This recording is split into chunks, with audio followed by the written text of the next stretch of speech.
إن في ذلك لآيات لقوم يتفكرون.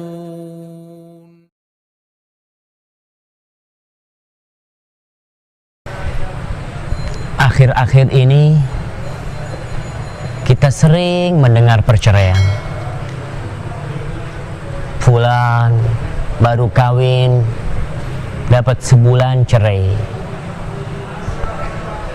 Fulan udah 50 tahun menikah, cerai. Padahal kita tahu hukum perceraian itu sendiri dan dampak buruk dari perceraian yang terjadi.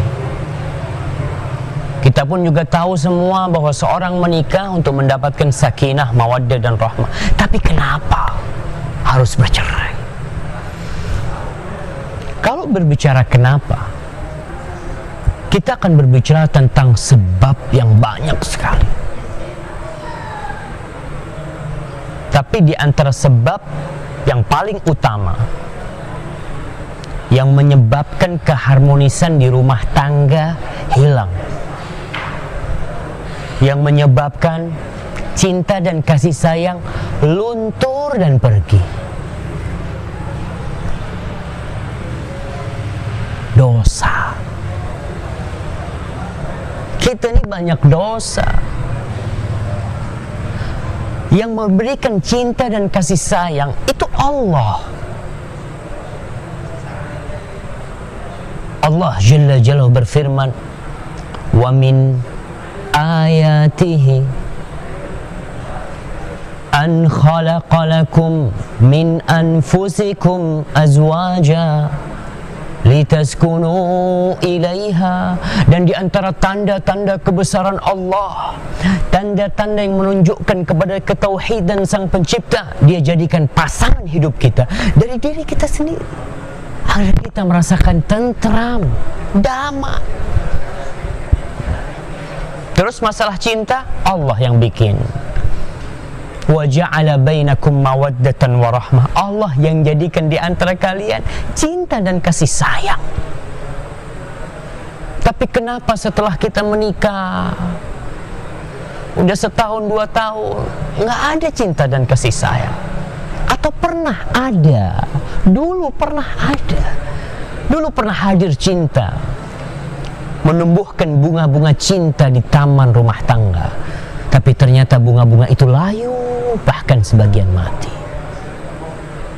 Kalau Allah yang menjadikan cinta dan kasih sayang, berarti tatkala cinta dan kasih sayang hilang, ada masalah dengan kita. Kenapa Allah cabut? Di dalam hadis yang diriwayatkan oleh Imam Ahmad, Rasulullah sallallahu alaihi wasallam bersabda, "Walladzi nafsu Muhammadin biyadihi." Kata Nabi alaihi salatu wasallam, demi yang jiwa Muhammad berada di tangannya, sallallahu ala nabiyina wasallam, ma tawaddathnani thumma furriqa bainahuma. Ma tawaddathnani, ini dua orang, tidaklah ada dua orang yang saling mencintai. Thumma furriqa bainahuma, kemudian keduanya dipisahkan. Dari yang awalnya saling mencintai, saling mengasihi, kemudian dipisahkan. Illa bidzambin yuhdithuhu ahaduhuma, melainkan perpisahan itu, perceraian itu dikarenakan gara-gara dosa yang dilakukan oleh salah satu dari keduanya. Maka tatkala rumah tangga kita mulai ada tanda-tanda keretakan, gelombang yang dahsyat mulai menerpa bahtera yang kita tumpangi, atau terkadang karang besar menghantam kapal kita, hancur. Sebelum itu terjadi, cobalah kita melihat kepada diri kita. Jangan-jangan banyak dosa yang kita lakukan. Karena janji Allah, orang yang beriman dan beramal soleh, man amila salihan min dzakarin au untha wa huwa mu'minun falanuhyiyannahu hayatan thayyibah. Barang siapa yang beramal soleh, lelaki atau perempuan, kata Allah, pasti kita akan berikan penghidupan yang baik buat dia. Allah akan kasih kebahagiaan. Itu yang beriman dan beramal soleh. Jadi tatkala ada permasalahan di rumah tangga kita, cepat-cepat kembali kepada Allah, cepat-cepat bermunajat, minta ampun sama Allah. Mungkin seorang istri mengatakan, Ustaz, ini yang berbuat dosa nih suamiku. Nggak masalah. Oh, berdoa, mohon kepada Allah agar Allah mengampuni dosa suami.